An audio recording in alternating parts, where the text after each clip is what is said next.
RVs have lots of little nooks and crannies. If you've ever tried working inside one before, you know it can get really tight.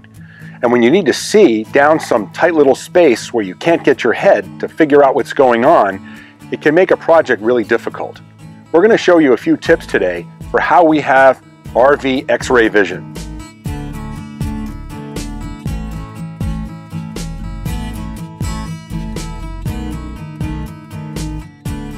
One simple way to see into a tight space is to use a low-tech device that auto mechanics often use when they need to see around a car engine.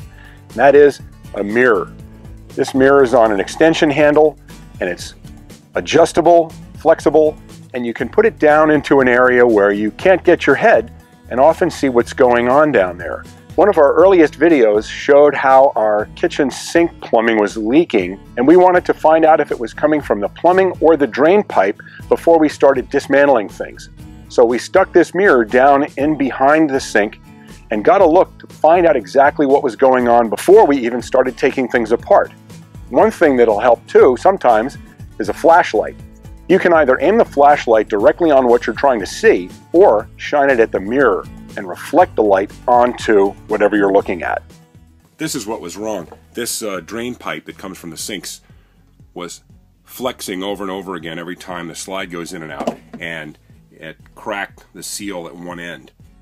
Sometimes seeing into a tight spot requires a little bit more high technology, like our phone. It's one of the best pieces of equipment we have for seeing around corners and through things that we can't see otherwise. I'm sitting here by our electrical compartment because we're getting ready to do a project here that requires us knowing the model number from our cord reel. There's a label on the side of the reel, but we can't see it because it's too close to the wall. So what we did is stick the camera down along the wall and snap a picture of the label. And now we can see exactly what's on the label, including the serial number, the manufacturer, and all the other information we needed. Besides having a still camera, of course, the phone also has a video camera. If you saw our video about repairing a plumbing leak that John hosted last year, we had no idea exactly how the plumbing worked back there. So diagnosing the problem required drawing a schematic of the plumbing system. And the way we got that was by putting our phone on video mode and holding it up behind the panel and slowly moving it along and videoing the system so that we could watch the video back, stopping it as needed, and carefully following along where all the plumbing lines went and how they connected. That allowed us to draw a diagram and understand exactly how it worked. Water has two paths to the freshwater tank. Through the city water fill valve, of course, but also through the water pump. Now don't forget that your phone has two cameras on it, so sometimes it might be best to use the front camera or the rear camera depending on exactly what the situation is. Sometimes we don't have to take a photo or a video at all, but we can hold the phone up in the area we need to see and simply look at the screen using either the forward or rear-facing camera, depending on which position we were in.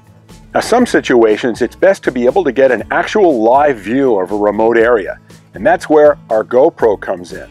The GoPro uses the GoPro app on the phone and will stream video right to it. So we can take the camera and put it into an area that we can't reach otherwise and look at the live shot on the phone. We could have done that in the water bay. We could have simply taken the GoPro and held it up underneath there while we watched on the phone to see what was happening and traced along. But in that case, the reason we used video is because we needed to go back very carefully and slowly and analyze the footage to trace along where the pipes went to make sure that we had it outlined correctly in our diagram. Now, if you need to reach your GoPro into a really remote spot where your arm won't reach, that's where a selfie stick can come in handy. And obviously these extend, and you can get this a long distance away from you. And you can do the same thing, have the GoPro send the image back to the phone so you can see what's going on. Down in the basement is a great example of when we need to reach further away than just arm's length. You can reach across to trace wiring, to look up into the frame rails, and other things that you can't easily get to. If you don't have a GoPro or you want to keep it simple, you can go with this device that comes with just about every selfie stick. And that is, it's designed to hold the phone. Now you can take the phone, put it on the end of the selfie stick, reach out into the distance 3-4 feet out, and shoot video, take still images, whatever you need, and then review that footage to see exactly what's there. This could come in real handy prior to breaking camp, if you're staying in the forest or if it's been raining hard prior to leaving. You may have seen our video about how we avoid what we call a slide-out flood when we're getting ready to go after a heavy driving rainstorm. We can actually use the camera with a selfie stick to look up on top of the slide, look for puddles of water and figure out whether or not we need to dump the nose first to get the water off the top. That can be especially useful if you have a fifth wheel or other RV that doesn't have slide toppers and you're staying in the forest and you want to check to see if there are leaves or pine cones or other debris on top of the slide prior to retracting it.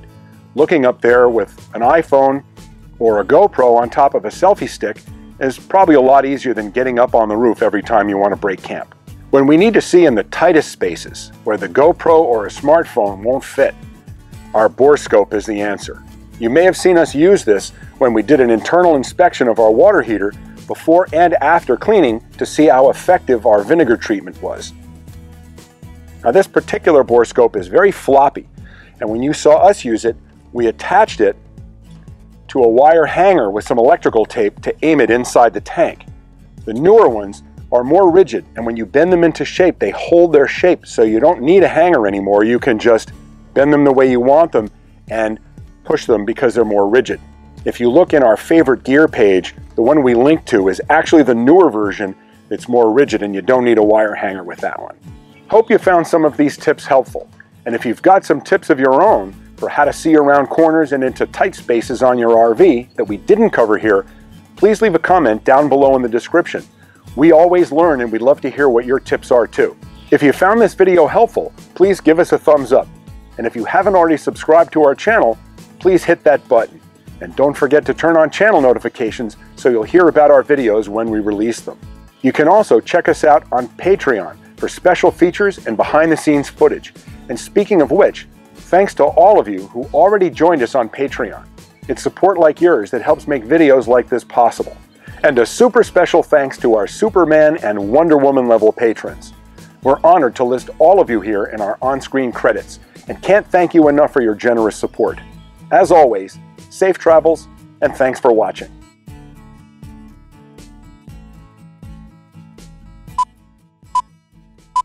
It's hard to see what's down there. Yeah, it's a tough angle. Oh, That is definitely not down where we're needing to look. now this is what you call looking behind the camera. We're breaking the fourth wall. Oh no! This is scary. Oh God. It's very bad filming with mirrors. It's like filming with pets or children. It's tough. Yeah, I think we can't film with mirrors anymore. Oh well. Open, say ah. Back down into the plumbing system. Bye.